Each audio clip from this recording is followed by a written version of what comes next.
what I'm saying is who's watching people when people are playing games? Which is something we try to think a lot about.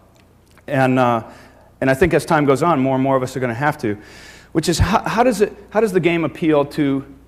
You got one person playing, and most often with games, I'm primarily talking about console games, most often because they take place in the living room, which is like, is the fucking kid done with the TV yet? God, turn that beeping shit off, you know? Or, if I hear another gunshot, you're grounded, whatever.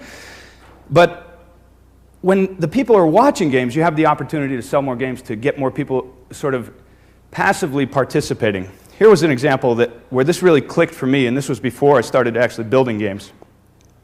Just sort of a monumental moment. So there's like 8 people hanging out. They're all in their 20s and 30s. They used to work at Rhythm and Hughes. They're all film people. We're sitting down. This was captured off the Genesis, but this was on the Turbo Duo system back when, and I couldn't get it, so it's not the original artwork. But this is a moment from Prince of Persia, right?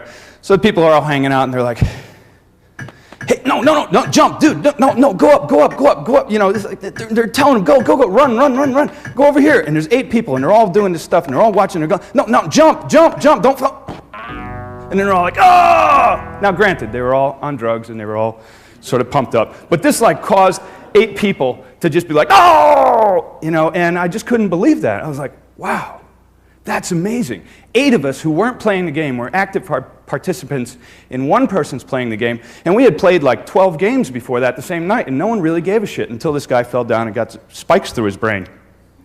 And then the whole thing reacted, and it was like, whoa. And that was a big part of our influence when we started designing some of our earlier games, which was Abe's Odyssey. And so Prince of Persia led me to Blackthorn, led me to Flashback. Mm-hmm. And Flashback, I mean, what Jordan Mechner was doing with Prince of Persia and rotoscoping the animations in the beginning, we hadn't really seen that, right? We hadn't really seen things moving around that lifelike. And in the beginning, when it was on flip screens for platforming, I felt like watching that game. Mm-hmm. I was like, wow, I started to feel this emotional responsibility for actually helping the character through. Mm-hmm. And because his animations were more lifelike, and then it'd go from just being a casual walker to like impaled, yeah. You know, I just thought that was great. It was this great tension, and I just really loved it. And these were games that I would actually not just play for a little bit, but I would actually finish them because I was actually really curious about the story. Interested, yeah.